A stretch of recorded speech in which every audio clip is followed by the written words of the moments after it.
Hi guys, I am going to review here the Paul Rubens Artist's Transparent Watercolor that comes in 48 tubes. Let me see here if I can focus. Yep, 48 tubes. I don't know why it says 24 color tube loaded artist grade watercolor paint. So, well, since this is a Chinese, let's see here, focus. Since this is a Chinese product, Paul Rubens expect a lot of typos, and also the set comes with a bunch of not only some spelling errors, but also with some mislabeling and some missing colors and other colors that comes in the place of these missing colors. So, I bought this set on AliExpress for some $75 in reais, in Brazilian reais. I remember it cost me around 300. Oh gosh, I cannot remember now. It cost me 300 something. Now, when you unbox the Paul Rubens tubes, it comes with this nice cloth. It came with the Paul Rubens leaflets. I don't have it right now, and here it is. It come really cute and nice and organized. I just organized it the way I wanted, so I could swatch these afterwards. But anyways, it comes with this very flimsy plastic tray. Oh, here it is, the pamphlet. So here it gives their color lineup. Gives their color lineup like that. Okay, all right. Gives their color lineup, a little bit of the story of the brand, I guess. All of it in Chinese, unfortunately. And I think this is their complete, yeah, is their complete lineup of colors. So ranging from the yellows, the pinks, the reds, and etc. Basically, I'm gonna leave this here and put this here. So these tubes, they are in 80 milliliters, and here it is, one of their colors. So just here it is, a tube of Chinese red. So they have their code B299, their name in Chinese, the name in English. So the logo, Paul Rubens, the quantity, they have something like, the idea of what it is, the hue of the color. But what we are interested in also is this. Here, I don't know what it means in Chinese, but this symbol here, I know what it is. It is about the transparency. Let me grab here two other examples. This and this. So, in this case, here it is, Naples yellow light. This color is semi-opaque or semi-transparent. I don't know. I think it is semi-opaque. This color is transparent, and this is titanium white. So it is opaque. Now, just gonna separate this over here. Now, the tube over here also says, let me see, the pigment code PR 2054, and this is their light fastness code, light fastness system that gives 4 plus signs. Now, let me see over here one thing. I think that for Paul Rubens, they have a system that ranges from, let's say, I think it's from 1 maybe to 5, or maybe 5. Maybe I think 5 is their least light fast colors. Some colors can go from 6 and others to 7, and I think their highest light fastness is 8. Oh, actually, yes, this one here is only 4 plus signs. So let me see over here. Oh no, over here, read this. B299, PR 254, and they give here 8. So maybe this is another system they give. Yeah, like Naples yellow light, which is PY53. It is a very light fast. It is a very light fast color pigment, and they give it for plus signs, for crosses. And titanium white. Okay, titanium white on the other hand, which is PW6. It is 5 stars. So there's something up with it. I don't know. We shall see. So continue with this tube of Paul Rubens color. They not only give this, but they are also very similar to Winsor & Newton and Daniel Smith, as that they give the pigment and they give the pigment name. For example, titanium white, they give the pigment titanium dioxide, PW6. Same thing for Naples yellow lights. The pigment of them is titanium nickel yellow, PY53. So I really like this little detail about the Paul Rubens tube, is that they kind of give this information for the artist to see what they are purchasing. And yeah. Now I am going to swatch these on some cellulose paper. It is the Canson Montval 200 GSM. I had already swatched on cotton paper. This is a piece of old Clairefontaine cotton paper. I even recorded it, but I didn't like how it looked like my recording, so I decided to record again. Now I have put some of these tube colors on these Pebble flimsy plastic pallets, but the other ones I might be swatching directly from the tube. So let's begin.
magic of photo edition. Ta-da!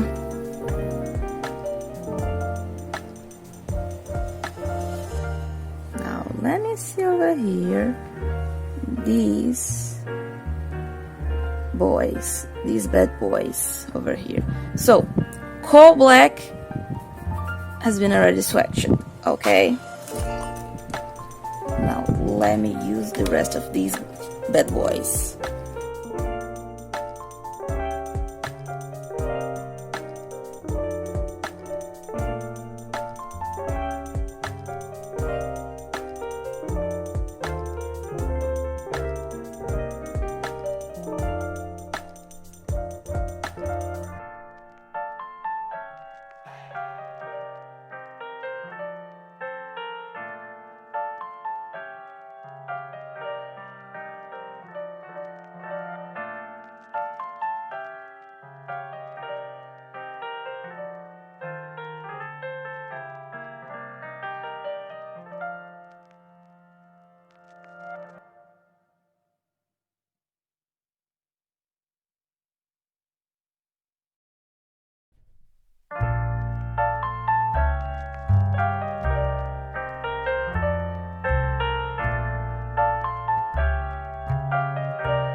Final thoughts and considerations about these Paul Rubens. So, just some final thoughts and considerations. They have, out of their 48 colors, they have 38 tubes of single pigments, 4 tubes of 2 pigments. I put a question mark, but I confirm it. Therefore, 3 pigments, only 5, and only 1 tube with 4 pigments. So it's a good value for money to get 38 tubes of single pigments within the 48 range. So that means that only 10 tubes are out of 2, 3, or 4 pigments. Now, about tube series. These tube series, they are about how expensive those pigments are. So, if you take a look here with me, let me see. They have here some examples. So, this series A, they are the cheapest kind of pigment. So, for example, coal black. Coal black is, the pigment of coal black is carbon black, PBK7. This is a relatively cheap pigment. Now, series B is for a slightly less cheaper pigment. For example, German wine black is ferric oxide, PBR11. Now, let's say C. Series C, nickel azo yellow, naphthol, PY150. Series C. Series D is already for more expensive pigments such as cadmium, which is here. In this case, they are PO20. I cannot focus. Oh gosh, please focus. Okay, it's not being able to focus. Okay, kind of. I almost focus. Okay, here. Cadmium orange hue, PO20. So it is letter D. So how many of each are there? So here, from tube series, Series A we have 19, Series B we have 14, Series C we have 5, Series D, which is cadmiums and some cobalts, they are we have 7 of them, and E, they are the most expensive. I think actually all of the E tubes, like this, and let me see what else. This one.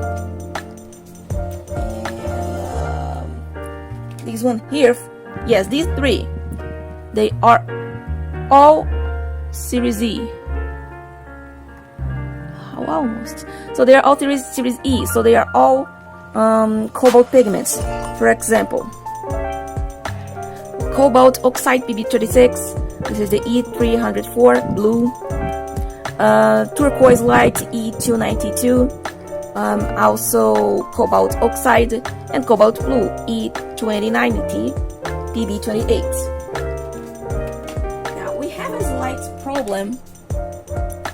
We have a slight problem with some of the tubes because they have missing tubes. Oops. Now we have some problems of missing tubes. If you go see over here on their lineup, we will have some missing colors, like this one here, this one, this one, this one, and this one. So what are the colors that are missing, and what are the colors that they aren't listed here in this set? I'm gonna show you guys. So here, here, transparent medium yellow, A152. Transparent yellow medium. It has been substituted, kind of. You can see on its place cadmium yellow lemon, which is a nice substitution because we go from an A pigment to a D pigment.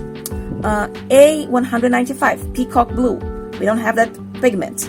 We have A350 gray blue. A602 malachite green. Is being substituted by permanent green light. B277 raw umber has been substituted to Roshiana, and B322 ivory black, which is a color I sincerely don't care for, has been substituted for a German vine black, which is interesting for experimentation, but it's also not really my jam. I don't really use black a lot. So these are some of the considerations I wanted to give. I honestly think this is a very good value for money kind of set, and you get paint for a lifetime, kind of. Like if you are not if you don't paint professionally, if you don't paint a lot of paintings, these tubes, they are going to last you quite a few years. And if you are professional, you still are going to spend quite a time to go through all of these tubes, and they really are a good value for money. Oh, quick addendum. So I made the tube breakdown of the price, the box breakdown. So I paid around $75.99, $76. So if you divide that to 48, we get this $1.58 for one tube of 8 milliliters of paint. So that's pretty cheap. And for my Brazilian reality, which watercolor tubes are also very expensive to buy, you can buy these tubes. They cost me, actually the actual price of them with discount is R$424.91. If you divide that for 48 tubes, we have around R$8.85 of tubes. So this is pretty neat. For example, for a tube of Van Gogh paint, which one 10 milliliter tube of Van Gogh paint is ranging around 20 to 25 reais on Brazilian market on the retail. A tube of professional watercolor paint for 8.86 reais if I steal. So I really hope you enjoyed this video. It was really quick, just with the basics and providing enough information for anybody who wants to buy these paints. Alright, so thank you for watching and see you later.